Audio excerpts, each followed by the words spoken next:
Vamos abrir a palavra em duas passagens que se completam sobre o mesmo assunto. Evangelho de Mateus, capítulo 6, de 19 a 21. Um trecho do Sermão do Monte. O Marcelo falou: pastor, dá para pregar no Sermão do Monte? Aí eu contei para ele uma história. Quando eu estava no seminário, nós líamos um livro de um autor inglês chamado John Henry Jowett, Pregador, Sua Vida e Obra. Então, nesse livro ele conta que uma irmãzinha chegou para o pastor e pediu um sermão de encomenda, né? Pregue nesse texto. E o pastor demorou. E a irmã ficou meio irritada. Falou: pastor, você não vai pregar naquele texto que eu falei? Falou: sim, minha irmã, eu plantei a semente, mas a árvore ainda não está boa para colher fruto. Quando tiver, pode ficar certa. Então eu falei para ele a mesma coisa, que a gente vai usar no esquema desse ano essas mensagens dos 10 mandamentos e do sermão, porque são textos clássicos com lições para toda a vida. E esse é um pequeno momento, mas depois nós o faremos em sequência. Mas esse texto mexeu comigo esses dias, eu acho que ele pode ser bênção na sua vida também. Mateus 6, de 19 a 21. Não acumuleis para vós outros tesouros sobre a terra, onde a traça e a ferrugem corroem, e onde ladrões escavam e roubam. Mas ajuntai para vós outros tesouros no céu, onde traça nem ferrugem corrói, e onde ladrões não escavam nem roubam. Porque onde está o teu tesouro, aí estará também o teu coração. Vá agora para 1 Timóteo, capítulo 6, dos versos 17 a 19. 1 Timóteo, capítulo 6, dos versos 17 a 19. 1 Timóteo, capítulo 6, de 17 a 19, diz assim: exorta aos ricos do presente século que não sejam orgulhosos, nem depositem a sua esperança na instabilidade da riqueza, mas em Deus, que tudo nos proporciona ricamente para nosso aprazimento. Que pratiquem o bem, sejam ricos de boas obras, generosos em dar e prontos a repartir. Que acumulem para si mesmos tesouros, sólido fundamento para o futuro, a fim de se apoderarem da verdadeira vida. Pai, é, como sempre, tua palavra que tem que prevalecer. E eu peço que esses dois textos se completem na mente e no coração dos teus filhos aqui, para que sejamos ricos para o Senhor e que sejamos generosos em dar e em nos doar também, em nome de Jesus, para a glória do nome e do reino de Jesus. Amém. Irmãos, fazendo caminhadas aí todas as tardes, em alguns horários alternativos, principalmente no começo da noite, eu acabo conhecendo o lado de cá e o lado de lá. O lado de cá da Rebouças, dos bairros aqui, e do lado de lá. E ontem, no lado de lá, andando pelas ruas de Bacanas e tal, que a gente anda, não tem que pagar pedágio, né? A gente anda. E aí fui comprar um remedinho, né, para a Shirley, e do outro lado tinha um grande, não é mercado, é boutique aquilo ali, né? Ela falou: nunca entrei aqui, como é que é? Vamos lá ver. Vamos lá ver. E eu entrei. Então, é um lugar fantástico, Santa Lúcia, algo assim, né? Luzia, Santa Luzia. É maravilhoso, dá para fazer um turismo ali só para tirar foto, só para tirar foto. Mas, de repente eu esbarrei ali com coisas que eu falei: não é possível que eu estou vendo isso. Uma caixa de morango, R$33. Falei: tá bom. Aí tinha uma bandejinha com algumas alfaces bem embaladas, R$10. Não é possível. Aí tinha uma uva italiana importada, preço de promoção, R$110 o quilo. E eu falei, meu pai, não é possível. Aí eu falei, vou andar. Tinha um setor, segundo andar, diet. Falei, não vou nem subir, porque naturalmente já é mais caro. Não vou nem subir. Não subi de verdade. Falei, Chile, bom, vamos dar uma olhada e vamos embora, né? Eu falei assim, se o pão de açúcar já é caro nessa região, ali não é caro, ali é uma coisa assim. E tinha assim, ó, lotado de gente. E aí, na sexta-feira, fui na Z3 comprar alguns materiais para a escola dominical das crianças. Inclusive, dou o endereço, se você quiser, não precisa nem ir lá na Miguel Teles. Vá na Consolação, 2121. E você tem uma livraria fantástica para comprar o que você quiser, todo tipo de livro, de material, você pode até pedir. Se for pedir pela Z3, pede aqui na igreja, 35% de desconto. Não tem fins lucrativos a igreja. Mas se quiser visitar em loco, em vez de ir lá na Miguel Teles, no Cambuci, pode ir aqui na Consolação, 2121. Tanto tem a secretaria da APECOM, no segundo andar, que você pode pegar folhetos e material promocional para a igreja, quanto você pode ir na Z3. E lá, conversando com a atendente, já um calor, 2h da tarde, e aí, não sei por que razão, ela mencionou que a Chile queria comprar um produto, e ela falou, lá na Conde, tem, né? Ela falou Conde 3, 4 vezes, falei, Conde? Aí eu falei, Conde de Sarzedas, é isso? A Rua dos Crentes? É, a Rua dos Crentes. Falei, eu vou lá procurar esse material. Aí ela falou, quando a nossa loja era lá, eu podia vir do meu trabalho para minha casa em pouco tempo, moro em Osasco, agora eu tenho que gastar R$16 de condução para ir e vir, e às vezes me falta dinheiro para o lanche. Lá no meu bairro, com R$2 eu compro 6 pães, aqui com R$2 eu compro um só. E eu comecei a perceber essa disparidade, essa coisa assim meio que contraditória, financeiramente falando, que se instala numa cidade cosmopolita, metropolitana, imensa, como São Paulo.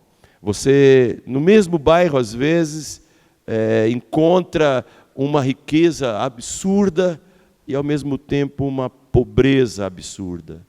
E a gente precisa entender como lidar com isso, para não nos sentirmos nem esmagados por algum pensamento ruim, se Deus nos abençoa, e deixo claro que não é pecado ninguém ser rico. O único pecado é, se as riquezas aumentam, é colocar o coração lá na riqueza. Isso é pecado. Mas há muita gente rica e próspera, que Deus abençoa para que elas abençoem o reino, a obra. Mas a maneira de lidar com o recurso financeiro é complicada. E há muitos anos atrás, um poeta brasileiro chamado Caetano Veloso, ele compôs uma melodia chamada Sampa, e na melodia ele escreve uma palavra, a força da grana, que ergue e destrói coisas belas.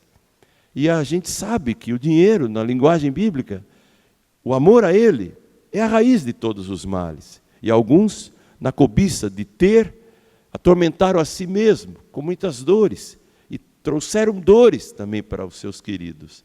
Então, a gente começa a perceber que o próprio Jesus e todos os profetas falaram sobre dinheiro, falaram sobre riqueza, a que dura e a que é passageira e transitória, a que é vulnerável e aquela que é sólida. E aí, antes de mencionar os argumentos do texto e da própria mensagem, como ficar rico para sempre, porque riqueza também é transitória.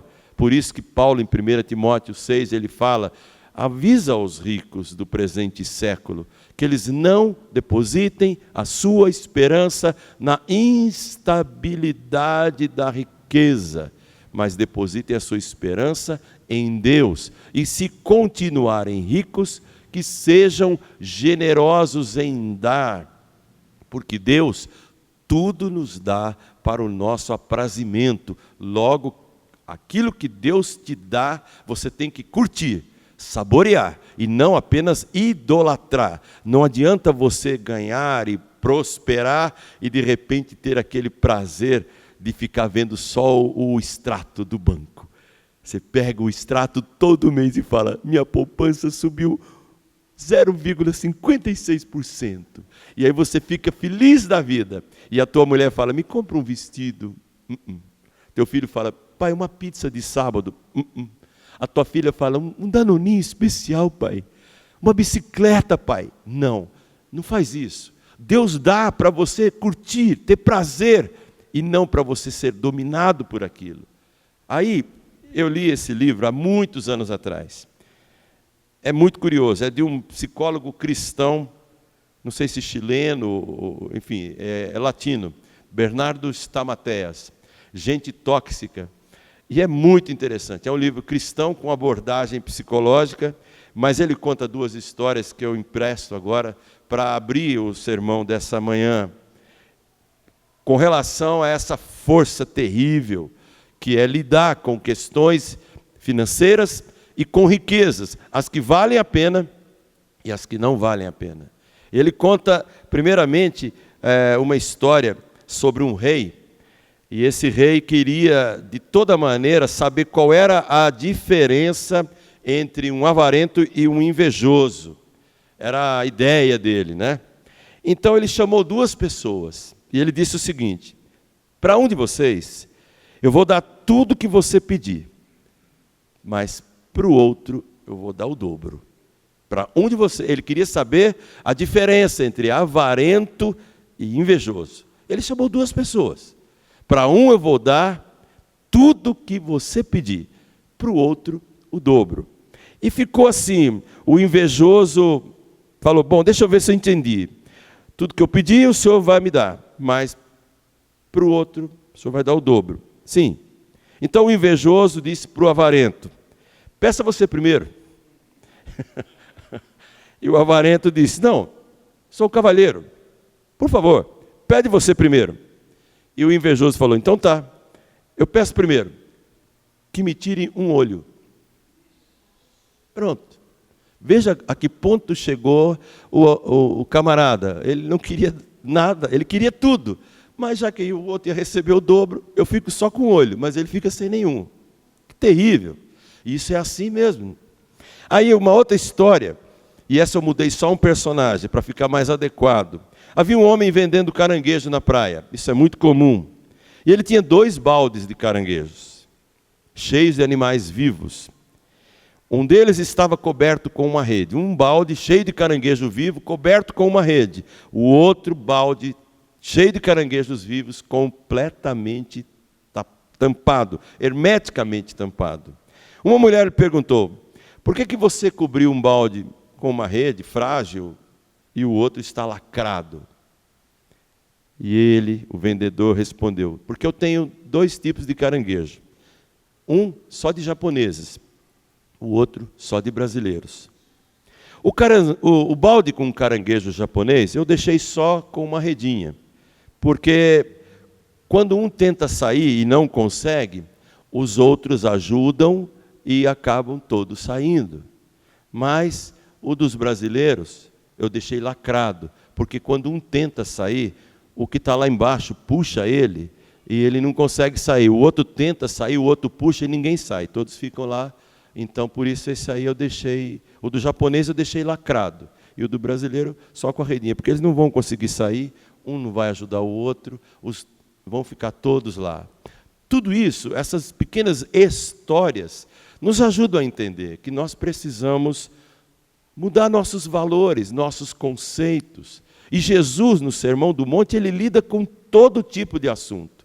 Ele fala dos assuntos de caráter, ele fala dos assuntos de família, ele fala das riquezas, ele fala da ansiedade, ele fala a respeito do grande tesouro que a gente tem, ele fala do brilho da luz, do poder de salgar do sal, ele fala de tantas coisas, porque Mateus 5, 6 e 7, a preocupação de Jesus é falar sobre o caráter de um cristão. Eminentemente um caráter formado por tais virtudes que não se pode negociar, nem se pode abrir mão. E aí nesse texto, particularmente, Jesus está mostrando para nós como ficar rico, para sempre. Porque você pode reparar toda quarta e todo sábado, as pessoas nas filas das lotéricas. É uma fila impressionante, você vê homem, mulher, jovem, criança, velho, e todos tentando a sorte. E a Bíblia diz, por que você gasta dinheiro naquilo que não é pão? Mas as pessoas ficam desejosas por causa da crise.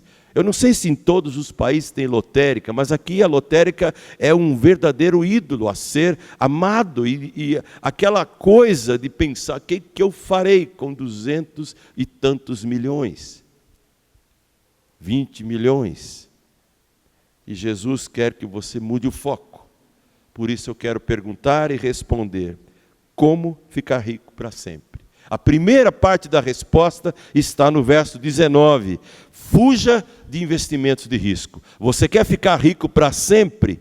Fuja de investimentos de risco. O texto é tão claro, tão precioso, que ele diz o seguinte: não acumule tesouro sobre a terra, onde traça e ferrugem corrói, ladrões escavam e roubam.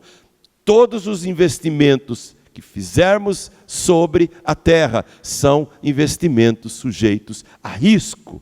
Não há como ter garantia plena e absoluta que este investimento vai ser ótimo, maravilhoso, para sempre. E a riqueza que hoje se tem numa grande família é a riqueza que o bisneto, o tataraneto terá lá na frente. Jesus então está deixando claro, você quer ficar rico para sempre, com valores eternos, então fuja dos investimentos de riscos. Eu vou citar alguns aqui, ó. São investimentos terrenos, são investimentos materiais, são investimentos vulneráveis, são investimentos preocupantes. Não foi o que Paulo disse em 1 Timóteo 6? Os que querem ficar ricos, como sendo única opção de vida, única obsessão pessoal, eles cairão em ciladas e tentações. Jesus usa 3 figuras para mostrar o poder corrosivo da riqueza cada terra, que você deve fugir. Todas são de alto risco. Veja só, ele fala da traça. Essa é uma corrosão que vem de fora para dentro. A ferrugem de dentro para fora. Os ladrões de todos os lados. Todas as vezes, irmãos, que nosso foco for o material, o ter, nós não teremos grandes riquezas, porque a Bíblia fala, onde estiver o teu tesouro, aquilo que você acha fantástico, maravilhoso, o teu coração vai junto. É lá que o teu coração vai estar. Se o teu coração estiver no reino de Deus, a tua riqueza estará lá também. Como diz aquele hino singelo, aquele cântico singelo, lá está o meu tesouro, lá onde não há choro, lá onde todos cantaremos juntos. Então, irmãos, como ficar rico com uma riqueza que vai durar para sempre? Evite todo tipo de investimento que é de risco. E é impressionante, meus irmãos, que nós não fazemos muita questão de investir nas coisas que duram para sempre. Uma casa dura para sempre? Uma igreja, a estrutura dura para sempre? Eu posso adorar esse templo? Perceba bem o que eu estou perguntando. Eu posso adorar este templo? Por que a demora de responder? Não, mas os judeus adoraram o templo. Eles diziam na questão de Jeremias, templo do Senhor, templo do Senhor, templo do Senhor é este. E Deus destrói o templo, porque ao invés de adorarem no templo, eles adoraram o templo. E hoje o que eles fazem lá? Com o que sobrou? Lamentam, lamentam e lamentam. Igreja é um bom lugar para se ir, mas é um lugar transitório, passageiro. Se você adorar o templo no aspecto de que, é bonito alguém chegar e fazer elogios ao templo, a gente fica, mas era melhor que alguém falasse, que igreja bonita.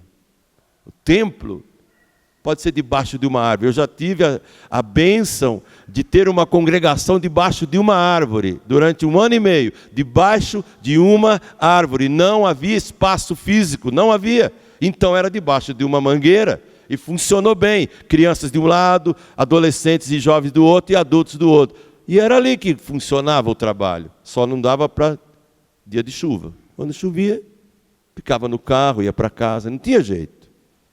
Hoje tem um templo enorme lá, mas não tinha. Quer ficar rico para sempre? Fuja de investimentos de alto risco. Será que alguém está imaginando, pastor, então não devo trabalhar? Não, espera lá. Quem está dizendo isso? Eu não devo economizar? Lógico que deve.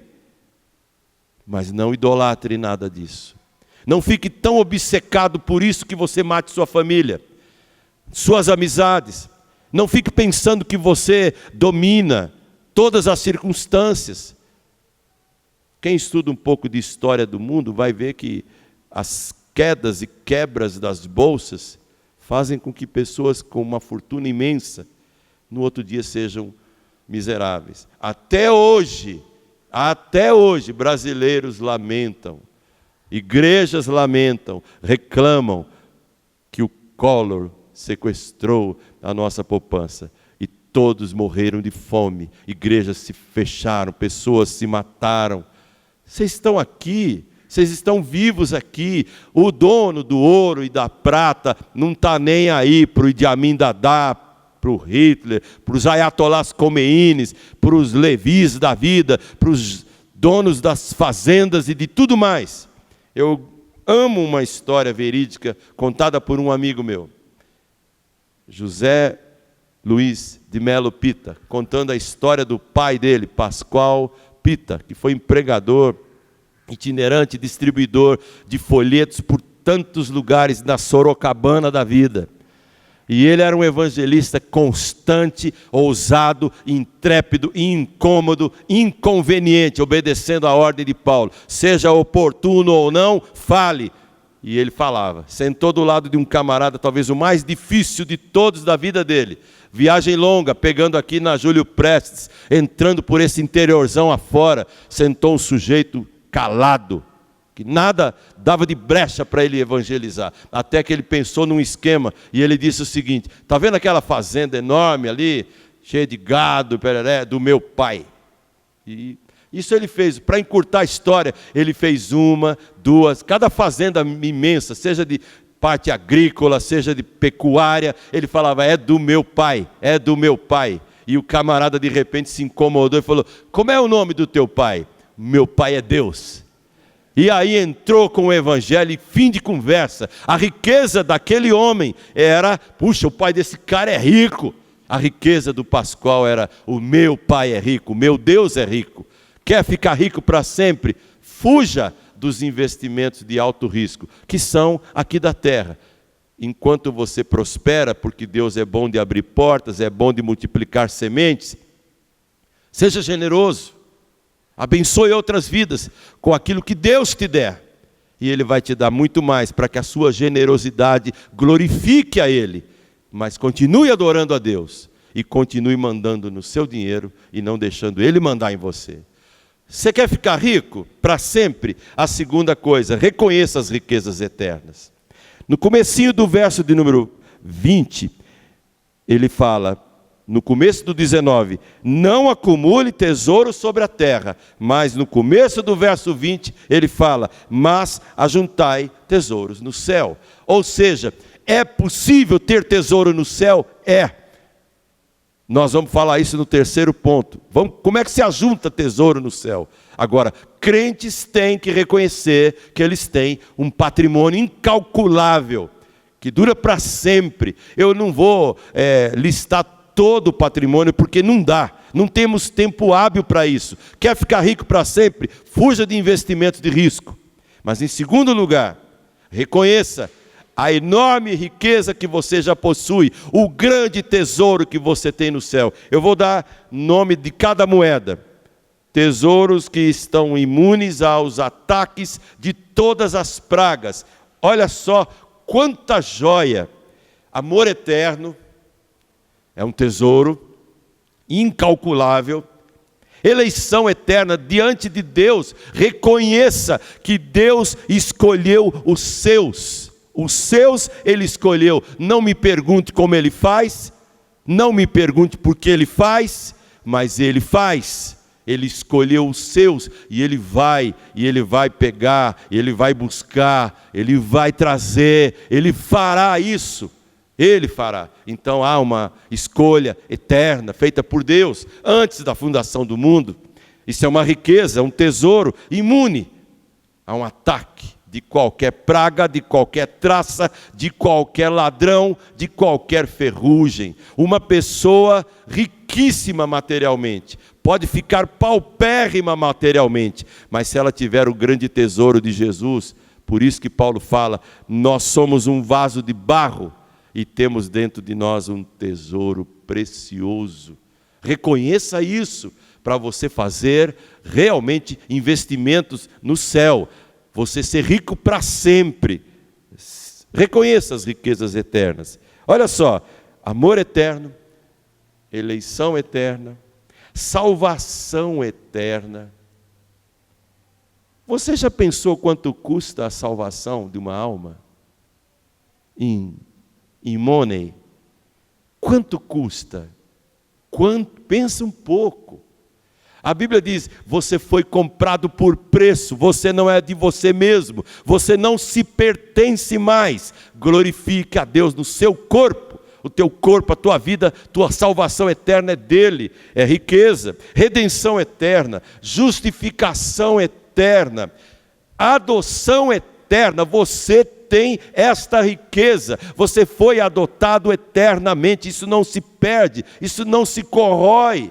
Por isso que quando um crente fala assim, eu era salvo, eu posso perder a minha salvação? Alguém pode perguntar e fica com essa, aí eu vou falar que nem aquele antigo personagem, não me venha com churumelas. Há controvérsias, crente salvo, uma vez salvo, para sempre salvo. Deus não brinca com a minha alma. Ele não socorre a anjos, Ele socorre a descendência de Abraão. Então você quer ser rico para sempre? Fuja dos investimentos de risco.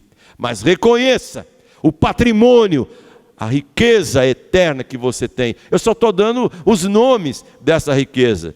Não é? Os DIs, as rendas fixas que você tem, as poupanças que você tem, todas elas têm nome. Uma delas eu chamo de adoção eterna. Os irmãos já imaginaram alguém falar, eu sou filho de Deus, para sempre, mesmo que eu pise na bola, mesmo que eu entristeça meu pai, eu sou filho dele. Ele vai me corrigir, sabe por quê? Porque ele me ama. Eu não era nada. Oliveira brava, ele me enxertou. Ele me adotou. Riqueza eterna, reconheça isso.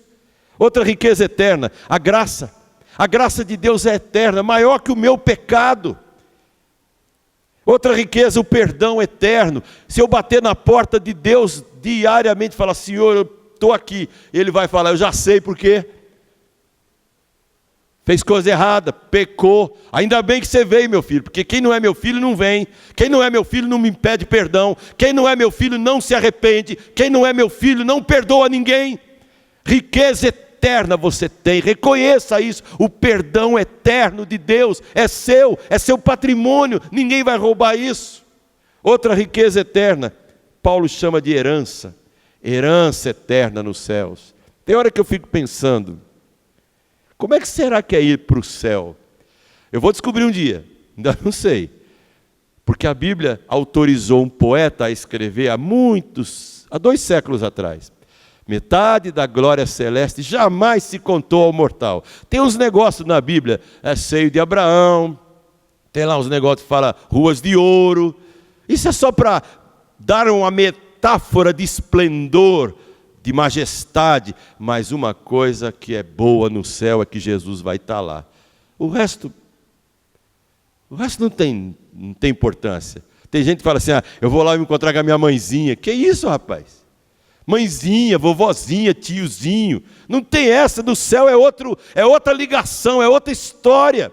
Ninguém vai chegar lá e falar: puxa vida, aquele meu parente, titio, gostava tanto dele, ele não está aqui. Já pensou o tormento? A desgraça que vai ser o céu, o inferno que vai ser o céu? Não, riqueza eterna é o céu também, é a herança que você tem, reconheça isso. E uma última riqueza, que eu vou dar 2 nomes: a coroa e a vida eterna. Que riqueza, irmãos! Quer ficar rico para sempre? 2 ideias eu já dei que estão no texto. Fuja dos investimentos de risco e reconheça as riquezas que você já tem. E a terceira maneira de ficar rico para sempre: ajunte tesouro no céu. Quer dizer, eu já tenho algo que a graça me deu, mas eu tenho uma ordem de Deus: continue ajuntando tesouro no céu. Continue ajuntando tesouro no céu. Há uma lenda, uma historiazinha fictícia, de uma patroa muito rica e crente e de uma empregada pobre, que trabalhava para ela. As 2 eram crentes. As 2 morrem. Isso é lenda, hein, irmãos? Não vão dizer por aí que eu falei que isso é verdade, não. É lenda. E as 2 morreram, foram para o céu. Quando elas chegaram lá, primeiro o anjo chama a empregada e começa a mostrar as mansões. Não tem um hino que fala? As mansões preparadas por Deus, e lá vão as mansões. E a empregada foi ficando maravilhada com mansões e mansões, até que parou numa esplêndida mansão e o anjo falou: essa é sua. A patroa, na hora que viu a mansão da empregada, se a dela é essa, imagina a minha. Aí o anjo continuou passando, aí já mudou de bairro. Já saiu do Morumbi, já saiu de Pinheiros, já foi lá para o Jabaquara, já foi lá para o Zona, sei lá. Entendeu? Não sei qual é o bairro. Vão falar, senão vão brigar comigo, né? Mas tem. Aí começaram aquelas casinhas, até que chegou num barraquinho pequeno, tímido, e a patroa passou empinada. E o anjo falou: essa aqui é a sua. Aí ela perguntou: mas se a minha empregada, que era empregada, tem aquela mansão, por que eu tenho só essa casinha? Aí o anjo disse: aquilo que você ajuntou, as obras que você fez, só deu para fazer isso. Agora, aquelas obras que a sua empregada fez, as orações, a dedicação, o empenho, deu para fazer uma baita de uma mansão. A ideia do texto é essa: quer ficar rico para sempre? Ajunte tesouros nos céus, porque lá no céu não dá para nenhuma praga, nenhuma traça. E o que são esses tesouros que você pode ajuntar no céu? Tudo aquilo que for fruto da sua fé, tudo aquilo que for fruto da sua consagração, tudo aquilo que for fruto da sua coerência. Eu sei coisas da Bíblia, eu vivo coisas da Bíblia. Eu conheço princípios da Bíblia, eu os pratico na minha vida. Eu me dou, eu oro, eu dou bom testemunho, eu amo as pessoas, eu perdoo, eu falo de Jesus, eu conduzo almas a Cristo, eu discipulo pessoas, eu amo de coração qualquer um. Isso tudo é uma maneira de ajuntar tesouros no céu. E aí você vai ser rico para sempre, porque você não vai ser fascinado pelas riquezas de alto risco. Você não vai ficar esquecido das verdadeiras riquezas que a graça de Deus te deu em caráter definitivo e irrevogável. Mas enquanto você viver aqui na terra, você vai obedecer a palavra, você vai ajuntar tesouros. E o que é que Paulo fala em 1 Timóteo, e o autor de Hebreus fala no capítulo 6, são estimulantes para a gente entender a mensagem de Jesus. Ajuntar tesouro é exatamente isso. Frutos. Quais são os frutos dignos do teu arrependimento? No jardim da sua vida, o que Deus colhe?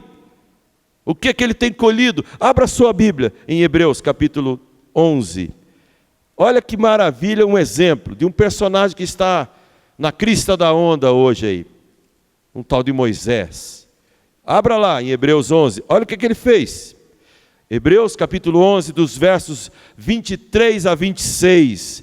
Hebreus 11, 23 a 26. Está escrito assim: pela fé Moisés, apenas nascido, foi ocultado por seus pais durante 3 meses, porque viram que a criança era formosa e não ficaram com medo das ameaças, do decreto do rei.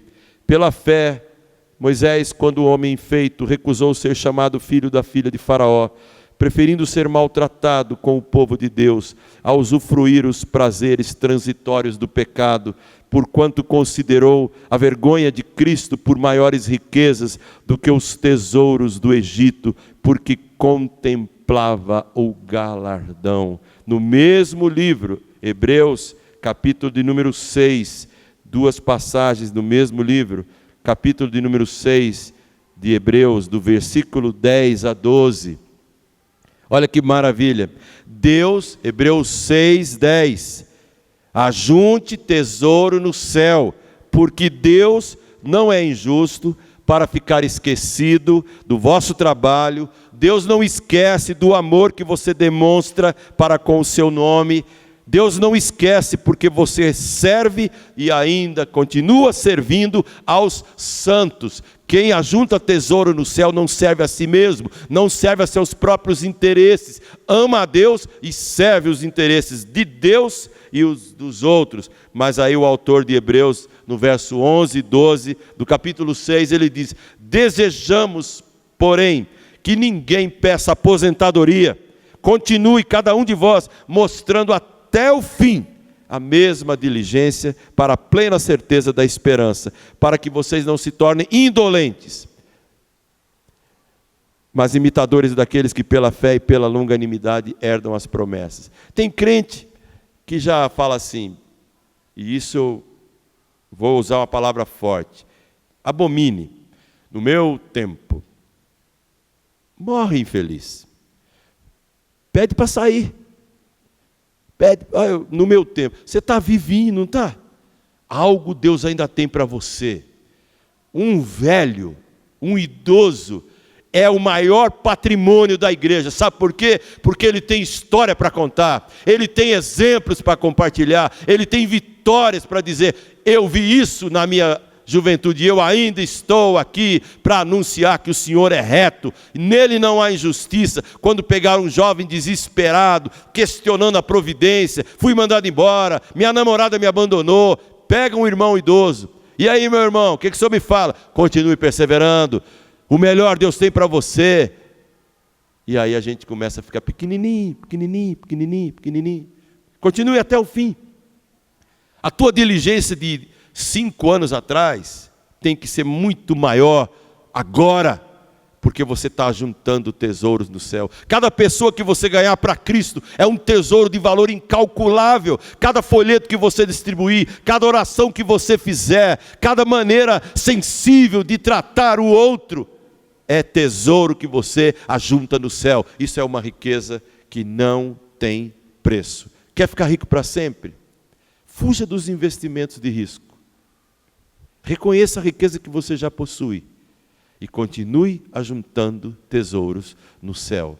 Eu vou concluir contando uma história clássica, bastante conhecida, do grande imperador Alexandre o Grande, que morreu jovem, 33 anos, e em 13 de governo construiu até então a maior riqueza, o maior império de todos os tempos, só superado depois pelo Império Romano.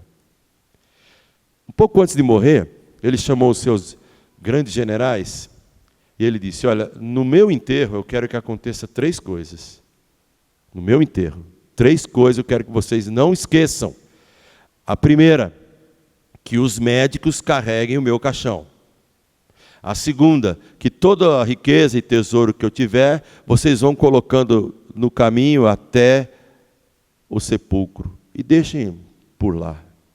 E o terceiro, deixa eu lembrar qual é o terceiro: as minhas mãos, você tem que deixar as 2 de fora do caixão, abanando assim. Aí um general falou: o que é isso? Para quê? Bom, os médicos é para que eles reconheçam que por mais que eles tenham poder, eles não têm força nenhuma contra a morte. As riquezas vão ficar espalhadas, é para todo mundo saber que a gente não leva nada. O que tem, o que ganhou, fica aqui. E a terceira, as mãos abanando, é para lembrar todo mundo: viemos sem nada e vamos embora sem nada. Se fosse Paulo, ia falar, falta um item ainda. Eu vim sem nada, vou com uma riqueza. O tesouro que está no meu coração, colocado lá por Jesus Cristo. Então, meus irmãos da Igreja Presbiteriana da Aliança, vocês são ricos. Reconheçam essa riqueza. Mostrem essa riqueza.